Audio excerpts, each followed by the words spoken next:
Welcome back to another Film Geek video. Well, the month of September has come and gone, and that means it is time for me to rank all of the reviews I did in the month of September.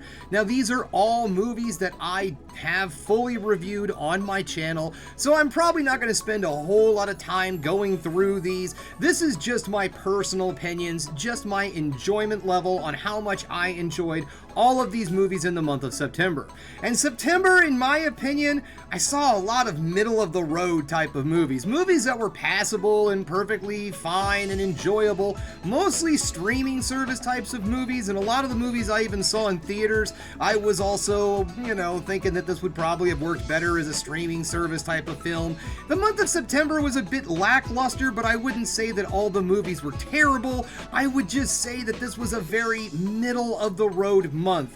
There was some extremely good movies, one absolutely terrible and unwatchable movie, and a lot of things that just kind of fall right there in the middle that was perfectly fine. I'm sure it's going to have plenty of fans and people are going to get some enjoyment out of it, but as things go, I wouldn't necessarily say that this was a month where I had a lot of hard decisions to make on where everything falled in the rankings. Let's just put it that way. But you know what, guys? It is enough of the jibber jabber. It is time for us to get over to that information superhighway that we like to call the internet and rank all of September's movie reviews from my favorite to least favorite of September 2025. Welcome to the internet, everybody. Let's get this party started, shall we? Now, as I said, there was a lot of just kind of like right in the middle type of movies in the month, but there were some really amazing films also that I want to talk about. So the very beginning of this list, I would say these are some real top-notch films that you should definitely check out if you get the opportunity. And the first one up on our list is a Stephen King adaptation with The Long Walk.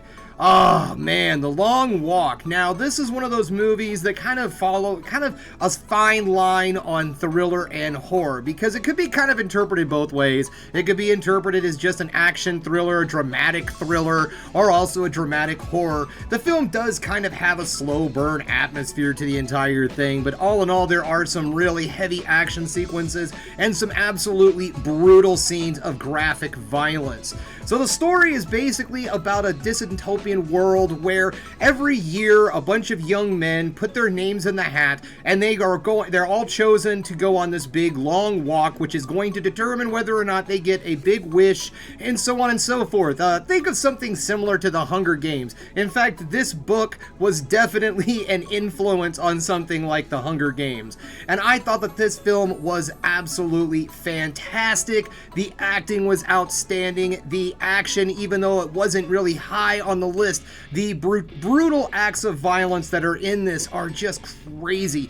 Because see, the whole thing is they have to go on this long walk. Where does it end? Well, that is just between who is the last person surviving. Each state chooses a person to go into the walk, and that person, if they make it to the end of the walk, wins some kind of prize and so on. They're famous and their family's taken care of forever and blah blah blah, stuff like that.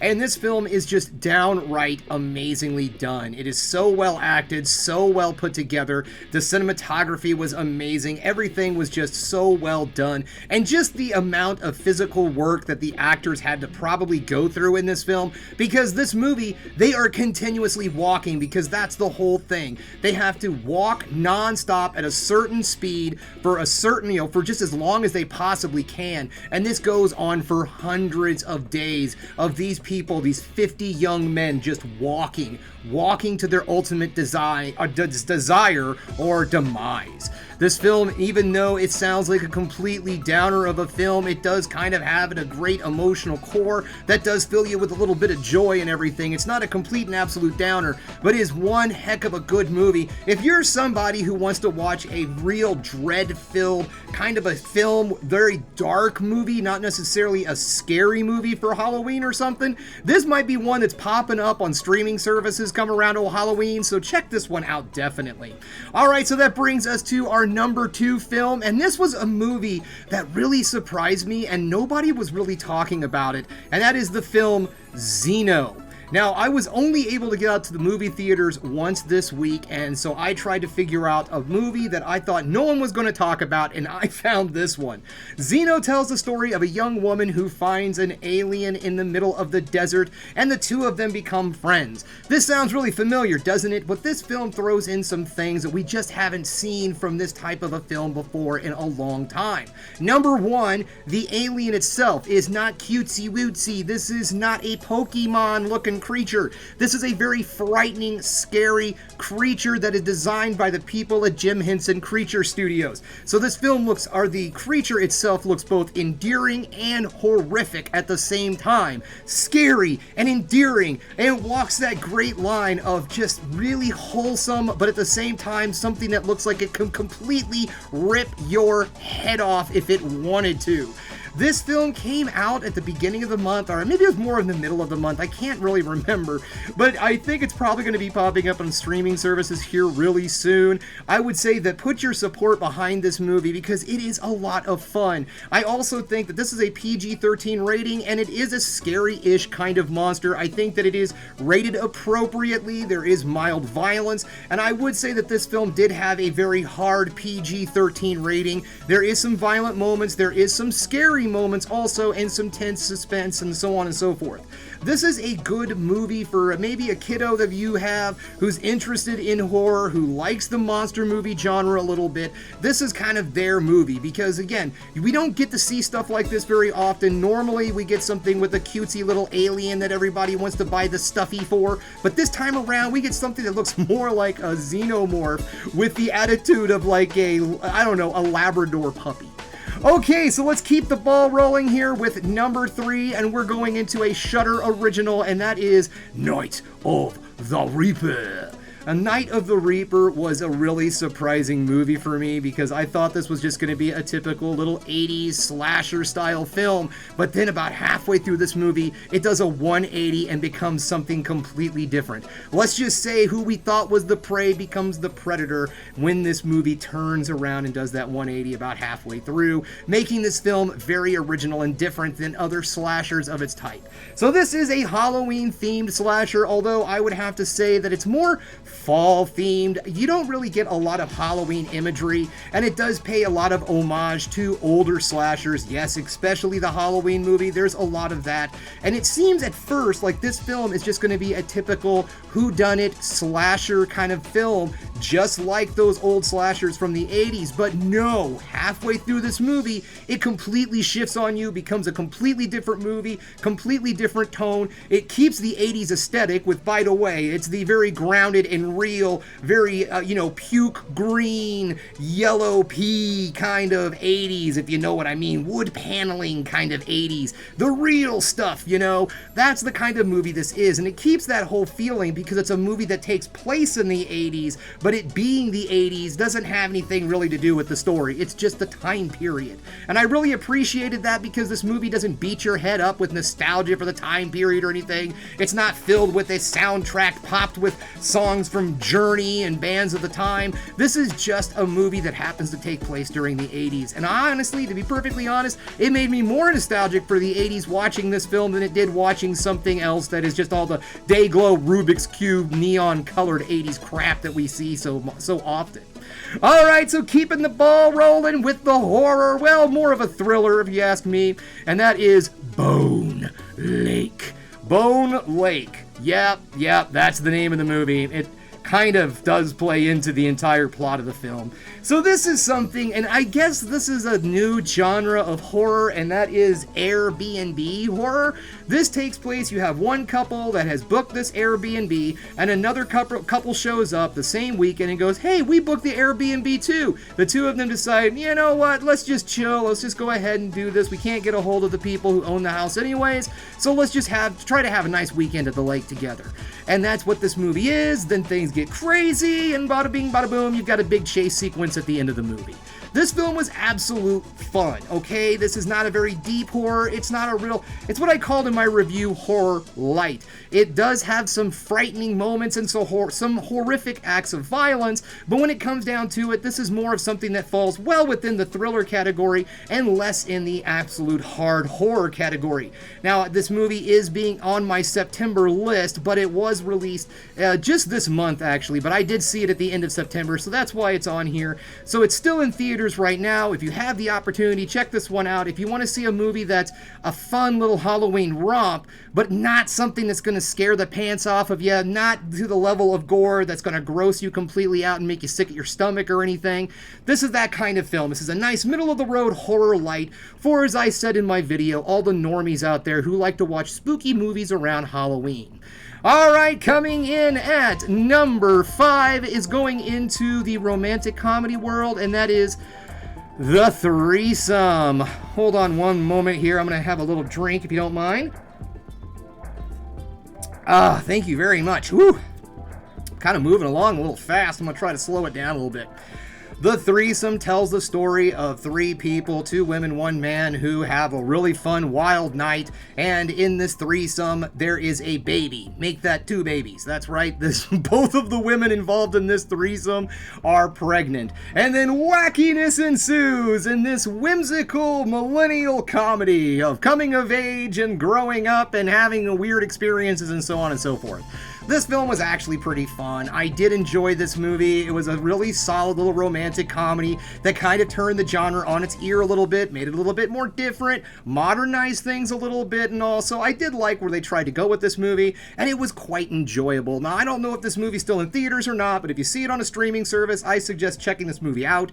I did think that that's what I said it was in my review also. It was a perfectly good streaming movie, and I thought this was going to probably have more of a cult following anyways once it was out of theaters. So if you see it pop up on Prime or something like that, because this seems like a movie that would pop up on a streaming service like Prime, check it out. It is a lot of fun. It is funny. It does hit all the marks. It does have all the tropes of the romantic comedy, but then it also throws in some kind of indie comedy, some, you know, early 2000s, mid 2000s kind of whimsy indie comedy type of jokes in it and all the witty millennial jokes, I guess is the best way to put it.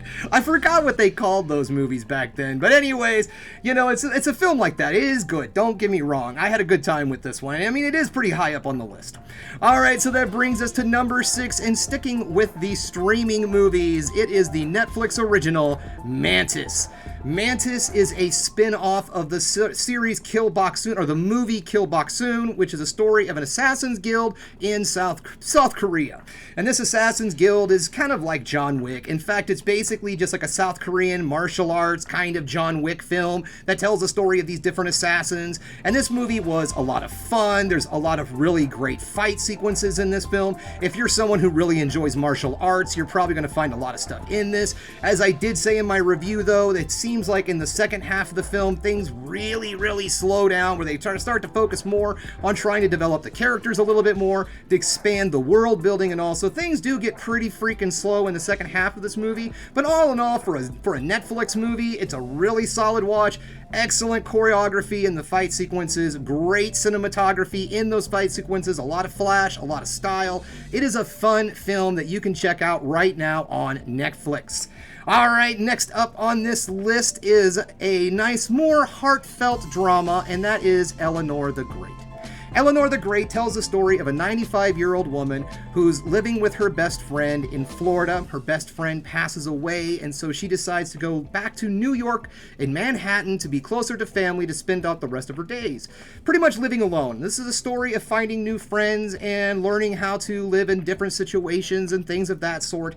This was honestly just a really heartfelt kind of movie. It's just one of those films that you sit down at home, and I do believe I gave this one a stream it at home kind of rating listening to. It was a solid film. I really enjoyed it, but this is really more of a film that, again, you want to get all cozy with. It's a rainy day outside. You sit down, you turn this film on, and that's the kind of vibe that this movie has. It's just like a nice warm blanket on a very cold snow or winter's day, which we are coming into here soon, and I'm sure this movie's going to hit streaming services about that time. So if you're the kind of person who likes crusty bread and nice hot soup, you're probably going to really enjoy this movie come the more cooler parts of the year. All right, that brings us into number 8 and moving into the genre of the VOD action comedy, Bad Man. Alright, Bad Man was an interesting little story. It tells a story of a small town that's trying to investigate a murder, and this city cop comes in to try to help them out, solve things. So this film is just a really weird, slapsticky, goofy, silly little comedy. You think this movie is taking itself seriously, it is trying to be a parody, and then it just goes into absurd goofiness. I mean, if you're someone who likes really silly cop, goofy, silly, I keep saying silly and goofy constantly because that's the best way to really describe the comedy in this film. If you're a Sean William Scott, God, I always get that name. I'm so sorry, I always get that wrong. But anyways, if you're a fan of his, if you like him from, The American Pie and everything like that, then check this out. It's definitely a fun little, just $3.99, $4.99 rental on VOD services. And if you're a fan of just action comedies, there's a lot here. It does play more like a slapstick parody just because of just the absolute silly vibe that this film has. It doesn't take itself seriously. It feels very B-rate kind of action, but it has a lot of fun with itself. So I would say that it is definitely a rental and that it is VOD. I think that's perfect for this film. This was not something that I think would have done really great in theaters. This is more of a direct-to-video, direct-to-DVD type of film that you would have found back in the day on the rental shelf and just went like, I like this guy. I like him from those comedies I used to watch. I think I'm gonna check this out. That is exactly what this movie is. Hour and a half of entertainment that you'll have a good time with, and then probably, unfortunately, in a few weeks, you'll probably forget you watched the whole thing. But for those moments in time, you had a pretty good time, didn't you? Alright, so that brings us into our next one, going into the realm of horror. That is The Drowned. This is another VOD horror film. This one comes from Ireland. It tells the story of, or I guess England, excuse me.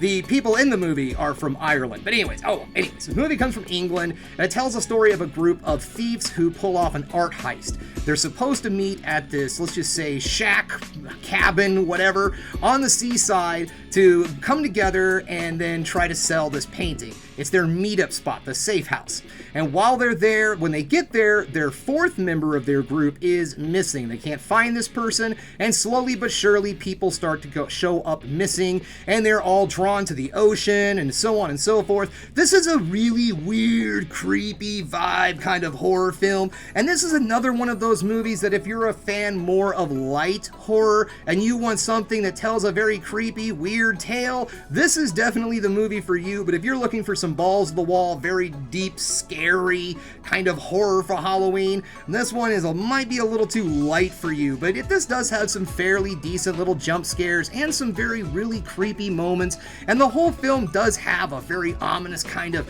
dread feel through it, the entire thing. There's a lot of really good stuff here, some great cinematography, some excellent acting. So if you're in the mood for more of a slow burn mystery story of what the hell is going on horror, this one might be the kind of vibe for you come this Halloween. Alright, coming in at number 10. Number 10 is Sincerely Saul. Sincerely Saul is a black and white surrealist horror VOD film that you can rent right now for the good old price of $3.99. I just reviewed this film. I thought this was a really fun little independent surrealist horror film. I thought that for the character to be an unlikable guy, I thought the actor in this film, the main actor, I believe Ryan Schaefer, does an excellent job in the role of taking this horribly unlikable schlub and turning him into someone somewhat endearing. This tells the story of a man who has made a vow that if he doesn't lose his virginity by his 27th birthday, he's going to cause great harm to himself.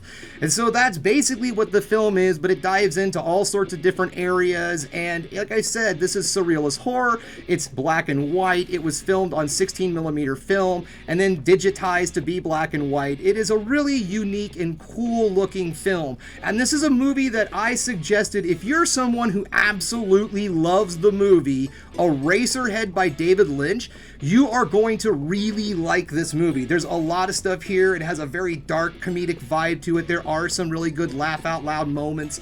And like I said, the character Saul himself, for the first part of this movie, you're going to really dislike this guy. You're going to wonder why you're watching this movie because he's so dislikable. But then as the film progresses, again, the character doesn't necessarily cross over into likability, but there is definitely some endearing feelings that you start to get for the character Saul. You start to feel sorry for him for all the things that he's going through, and you start to realize maybe he's the way he is not just because of laziness or because he chooses to be so, but maybe it's because the world around him makes him the way he is. So this is a pretty decent little film if you're looking for something more in independent horror that again has some really dread-filled and creepy moments but doesn't outright try to scare the hell out of you.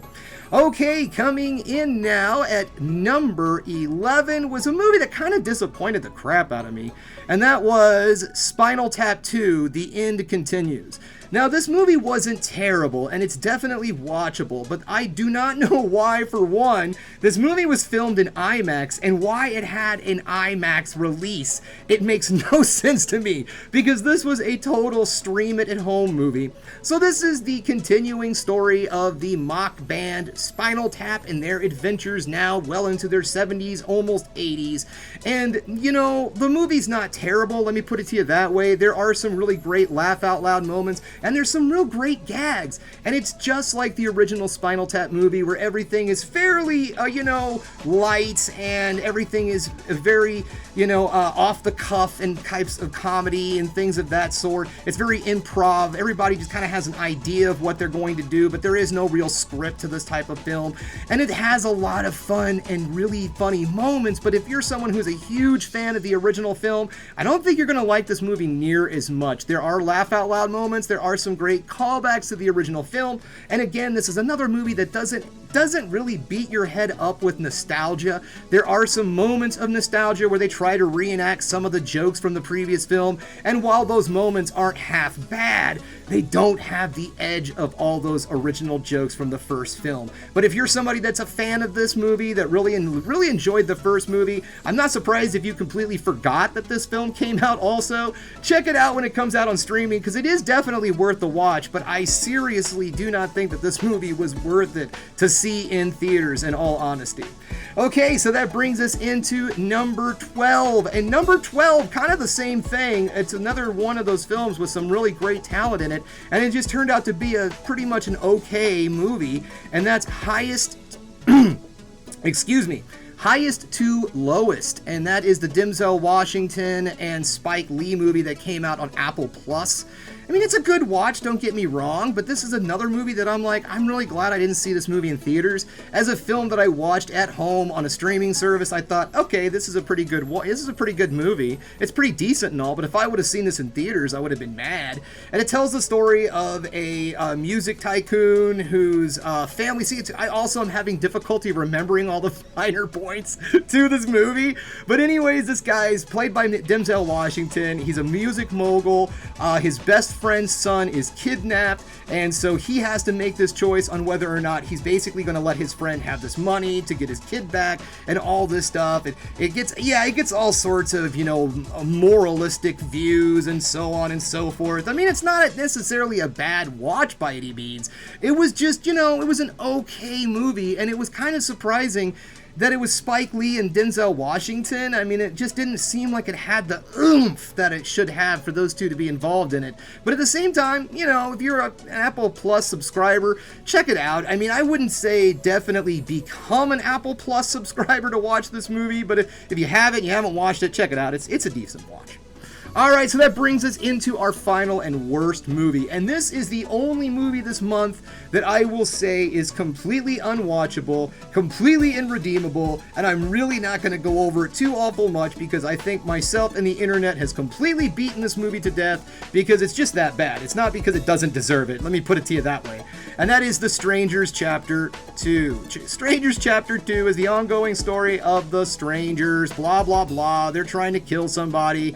This was just a really boring, bland film, and there was a lot of potential for this movie to have a lot of things that the other movies didn't have, to go into some different areas, to be a little bit more surprising, because the first film I really disliked also. It was just a bland, boring remake of the original 2008 film, and in this case, they actually had the opportunity to try something different, and what they did different was just pretty much same thing, but then they ripped off other movies. Like this, so the first part of the movie, it's like Halloween 2, and they're running around a hospital. Then you're out in the woods getting chased by a wild boar. And then in the third act, we go back in the home invasion, which is just some unrealistic crap happens then. It was just a pointless film. And the sad thing is that there is a third movie that's supposed to come out, which, you know what? I'll suffer through and see it, because who knows? Who knows? Maybe it's going to be at least watchable. I mean, or it's so bad it's good. You know, I mean, honestly, that's all I can hope for, is that the third installment of The Strangers is a so bad it's good slasher that I just sit there and ironically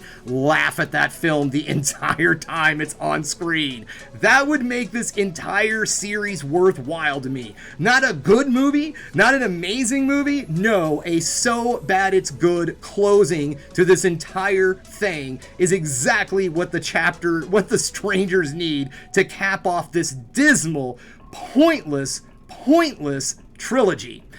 Well, okay, guys, there you have it. There is the month of September ranked from my favorite to least favorite of the month. And as I said, a lot of middle-of-the-road streaming okay kind of movies, one absolute stinker, and then some real solid gems. So thanks again for checking out the Film Geek, guys. If you liked what you saw here today, go ahead and subscribe to the channel, ring that bell for notifications, and give me the old thumbs up so I know you like what you're seeing. And if there's one more thing you can do, folks, that is keep watching movies. You know I'm gonna.